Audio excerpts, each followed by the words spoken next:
स्वागत है दोस्तों। आज हम लोग क्लास 7 का पार्ट 2 लेकर के आए हुए हैं। दोस्तों आज हम लोग यहाँ पर देखने वाले हैं पार्ट 2 7 क्लास का। हम लोग दोस्तों पिछले क्लास में पढ़े थे कि किस तरह पर्यावरण क्या है, किस तरह से पर्यावरण हमारा बदल रहा है। ये सारी जानकारी हम लोग पिछले क्लास में लिए थे। थोड़ा सा हम आपको पीछे जाकर बता देना चाहेंगे पर्यावरण क्या है। पर्यावरण दोस्तों जो कुछ भी हमारे आसपास दिखता है वही पर्यावरण है। पर्यावरण कैसे बदल रहा है दोस्तों, इस बात पर बात करते हैं। तो पर्यावरण हमारी ज़रूरतों के कारण बदल रहा है। हमारी आज के डेट में इतनी ज़्यादा ज़रूरतें हैं जिसके कारण से पर्यावरण बदल रहा है। हमें भूमि की ज़रूरी पड़ रही है, हम पेड़ पौधा को काट देते हैं, ठीक है। हम कारखाना खोल रहे हैं और उसका सारा गंदगी हम लोग नदी में डालते हैं, समुद्र में डालते हैं, जिससे हमारा जल भी प्रदूषित हो जाता है। तो इस तरह से दोस्तों मेरा जितना भी ज़रूरत हमारी इतना ज़्यादा बढ़ गई है जिसके कारण मेरा सारा कुछ हम ये कर रहे हैं, प्रदूषित करते जा रहे हैं। इसी तरह से मेरा जो पर्यावरण है वो बदल रहा है दोस्तों। अब हम लोग देखते हैं, नेक्स्ट देखते हैं उसको। यहाँ पर जो दिया गया है उसको पर्यावरण के बारे में पूरा यहाँ पर समझाया जा रहा है। दोस्तों आप लोग देखिए पर्यावरण के घटक। दोस्तों पर्यावरण के घटक क्या क्या है आपको दिखाई दे रहा होगा।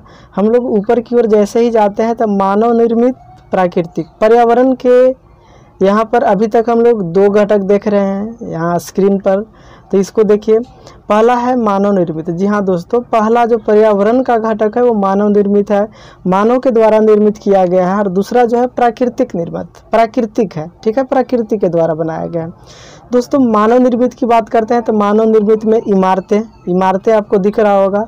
पार्क है दोस्तों, पार्क भी आपको दिख रहा होगा। पुल है, पुल भी आपको दिख रहा होगा। और सड़क, ठीक है, ये सारे चीज़ मानव निर्मित है। अब थोड़ा सा हम लोग ऊपर चलते हैं, यहाँ बारीकी से देखिए आपको दिखाई दे रहा होगा। पर्यावरण के घटक मानव निर्मित में आपको दिखाई दे रहा है इमारतें, पार्क, पुल, सड़क, स्मारक, उद्योग। जी हाँ दोस्तों, ये सारे चीज़ मानव निर्मित है। प्राकृतिक की ओर चलते हैं तो प्राकृतिक में जल मंडल का पूरा संसार, जितना भी वायुमंडल में जल है सबको लेते हैं, सब है प्राकृतिक, ठीक है। वायु की बात करते हैं पूरा वायुमंडल मेरा आ जाता है। स्थल की बात करते हैं तो पूरा स्थल मंडल आ जाता है। सजीव की बात करते हैं तो पूरा जैव मंडल आ जाता है। तो इस तरह से दोस्तों मेरा पर्यावरण के घटक मानव निर्मित है और प्राकृतिक है, 2 भाग में बटा हुआ है। अब मानव के बारे में हम लोग जानते हैं दोस्तों। मानव जो है वो किस तरह से बढ़ रहा है, उसका क्या क्या है। तो मानव की बात करते हैं तो जैसे एक परिवार होता है, सबसे पहले एक परिवार है। एक परिवार से आगे बढ़ कर के एक व्यक्ति सबसे पहले है दोस्तों, एक व्यक्ति है। एक व्यक्ति से आगे बढ़ कर के परिवार बन जाता है। एक व्यक्ति से आगे बढ़ेगा परिवार बनेगा दोस्तों। और परिवार मिल करके समुदाय बन जाता है। परिवार मिलेगा तो समुदाय बन जाएगा। और समुदाय जब ढेर सारा मिल जाता है तो धर्म बनता है। और धर्म मिल करके शैक्षिक का विकास होता है। हर तरह का धर्म जो है वो शैक्षिक की ज़रूरत है, तो उस तरह से शैक्षिक बना। उसके बाद हम लोगों को आर्थिक की ज़रूरत होती है तो आर्थिक बना। और इसके बाद से पूरा हमारा कंट्री बन जाता है, देश बन जाता है, राजनीतिक स्थिति बन जाती है। तो ये है पर्यावरण के घटक दोस्तों। पर्यावरण का घटक आपको पूरा समझ में आ गया होगा। एक बार फिर से हम पूरा फुल स्क्रीन में करके आपको दिखा देते हैं। इस तरह से पर्यावरण का घटक है मेरा, आपको दिखाई दे रहा होगा पर्यावरण का घटक, ठीक है। यही मेरा पर्यावरण का घटक है दोस्तों, बारीकी से देख लीजिए।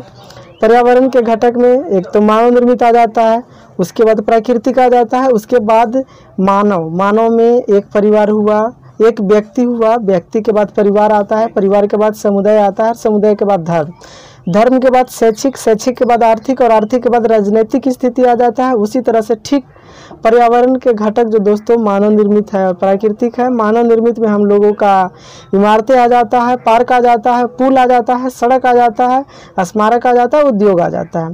प्राकृतिक की बात करते हैं दोस्तों तो जितना भी जलमंडल है पूरा आ जाता है, वायुमंडल आ जाता है, स्थल मंडल आ जाता है, और इसके बाद जैव मंडल आ जाता है। तो ये दोस्तों अब हम लोग इसी के बारे में और थोड़ा सा डीप में जान लेते हैं। देखिए आगे मेरा कुछ पॉइंट दिया गया है, उस पॉइंट को हम लोग जानते हैं। चलिए देखिए, पॉइंट मेरा दिया गया है दोस्तों, इसलिए हम प्राकृतिक वातावरण में परिवर्तन करते हैं और कभी कभी उसे नष्ट भी कर देते हैं। जी हाँ दोस्तों, इसलिए हम प्राकृतिक वातावरण में परिवर्तन करते हैं और उसे कभी कभी हम लोग नष्ट भी कर देते हैं। दोस्तों यहाँ पर दो चीज़ दिया हुआ है, एक है जीवीय और एक अजीवीय। ठीक है, थोड़ा सा हम बता देते हैं, उसके बाद हम जीवीय अजीवीय की ओर चलेंगे।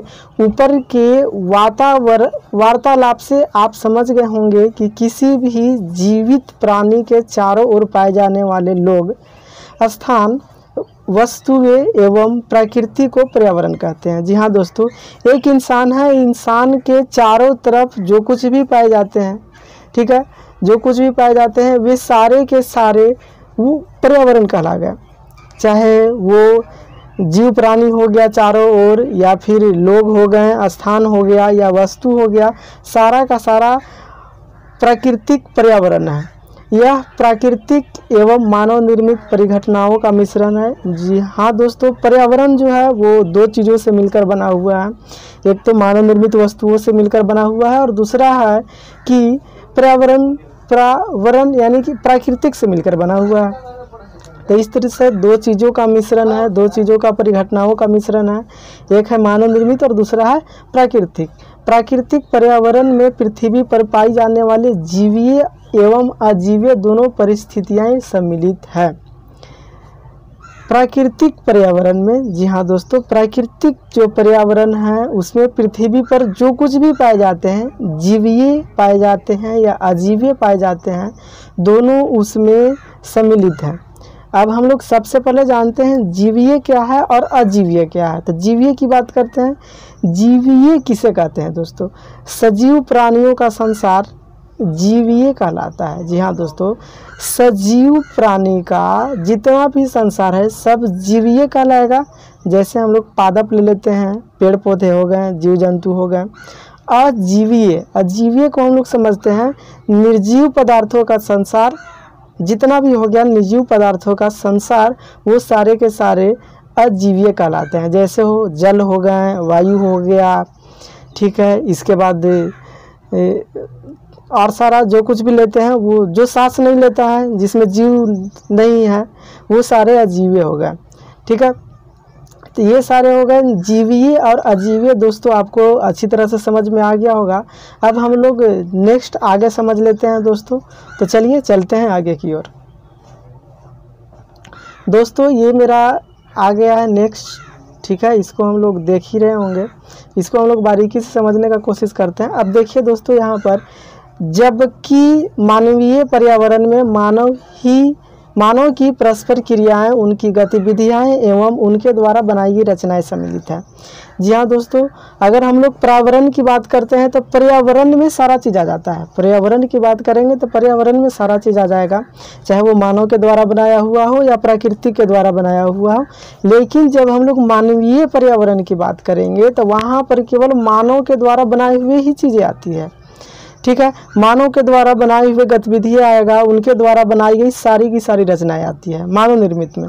दोस्तों अब मेरा नेक्स्ट पॉइंट है प्राकृतिक पर्यावरण।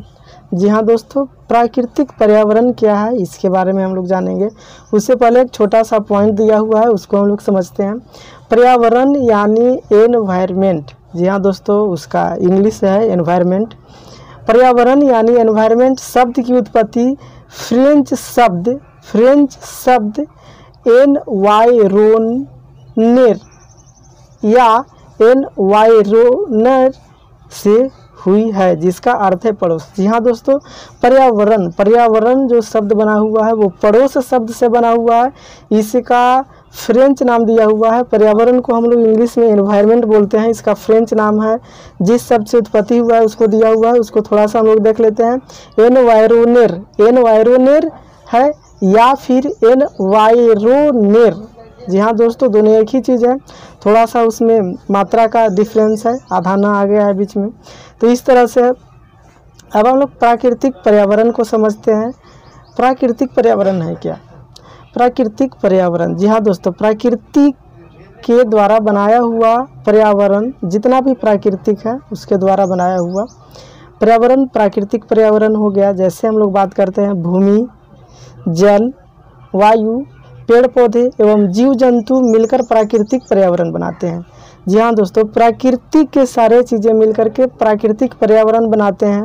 जैसे में हम लोग भूमि, जल, वायु, पेड़ पौधे एवं सारे जीव जंतु आते हैं। स्थल मंडल, जल मंडल, वायुमंडल एवं जैव मंडल से आप पहले ही परिचित हो चुके हैं। जहाँ दोस्तों हम लोग जल मंडल पढ़े, जल जितना भी सारा जल का पर्यावरण है, जल का जितना भी जल है सारा जल मंडल में आ जाता है, सारा स्थल मंडल में आ जाता है, और जितना भी वायु है हर एक तरह के वायु जो है वायुमंडल में आ जाते हैं। जितने भी जीव हैं सारे के सारे जैव मंडल में आ जाते हैं। तो ये तो हम लोग देख लिए हैं। आइए अब हम इनके संबंध में कुछ और तथ्यों को जानकारी प्राप्त करते हैं। जी हाँ दोस्तों, प्राकृतिक पर्यावरण के बारे में कुछ और हम लोग जानते हैं। तो यहाँ पर हम लोगों को पृथ्वी की ठोस परपट्टी या कठोर ऊपरी परत को स्थल मंडल कहते हैं। जहाँ दोस्तों अब हम लोग विस्तार में पढ़ते हैं सारा चीज़ को। अभी तक तो हम लोग शॉर्ट में पढ़े थे, अब विस्तार में पढ़ रहे हैं। पृथ्वी की ठोस परपट्टी, जी हाँ दोस्तों, पृथ्वी की ठोस परपट्टी या कठोर ऊपरी परत को स्थल मंडल कहते हैं। जी हाँ दोस्तों, हमारा जो पृथ्वी है, पृथ्वी के ऊपर जो कठोर लेयर बना हुआ है, कठोर परत बना हुआ है, उसी परत को हम लोग स्थल मंडल कहते हैं। यह चट्टानों एवं खनिजों से बना होता है एवं मिट्टी की पतली परत से ढका होता है। जी हाँ दोस्तों, हमारा जो पृथ्वी है, हमारा पृथ्वी चट्टान एवं खनिज से बना हुआ है। हमारा पृथ्वी किससे बना हुआ है दोस्तों? हमारा पृथ्वी चट्टान एवं खनिजों से बना हुआ है। इसकी ऊपरी जो परत है वो पतली परत है और वो मिट्टी के लेयर से चढ़ा हुआ है उस पर। पृथ्वी का जो ऊपर वाला परत है दोस्तों वो है मिट्टी का परत। ठीक है, पृथ्वी के सबसे ऊपर का परत पतला ही परत है और वो मिट्टी का परत है। यह पहाड़, पठार, मैदान, घाटी आदि जैसी विभिन्न स्थलाकृतियों वाला विषम धरातल होता है। जी हाँ दोस्तों, हम लोग स्थल मंडल की बात करते हैं तो स्थल मंडल में पहाड़ आ जाता है, पठार आ जाता है, मैदान आ जाती है, घाटियाँ आ जाती है, और इस तरह से स्थलाकृति जितने भी अलग अलग तरह के स्थल हैं सारे चीज़ आ जाते हैं स्थल मंडल में।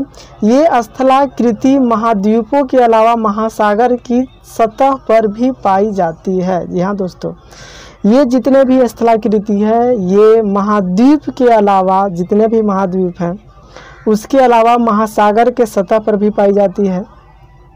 स्थल मंडल का वह क्षेत्र जो हमें वन, कृषि एवं मानव बस्तियों के लिए भूमि, पशुओं के चरने के लिए घास स्थल प्रदान करता है, यह खनिज संपदा का भी एक स्रोत है। जी हाँ दोस्तों, स्थल मंडल का वह क्षेत्र जो हमें वन, कृषि, मानव बस्तियों के लिए भूमि और पशुओं को चरने के लिए घास स्थल प्रदान करती है, यह खनिज संपदा का एक स्रोत है। जी हाँ दोस्तों, खनिज संपदा का एक स्रोत है स्थल मंडल। स्थल मंडल से हमें खनिज संपदा प्राप्त होती है। अब दोस्तों हम लोग इसको थोड़ा सा देख लेते हैं, दिखाई दे रहा होगा। अब हम लोग जो डीप में है कुछ पॉइंट है उसको देखते हैं और उसके बारे में जानेंगे। हम लोग सबसे पहले जो मेरा पृथ्वी है, पृथ्वी को पूरा गौर से देखेंगे। पूरा पृथ्वी हम लोग देख रहे हैं दोस्तों। पृथ्वी में वायु का जितना भी लेयर हो गया, जितना भी परत हो गया वायु का, जितना भी हर एक तरह के जो गैस हो गए वे सारे के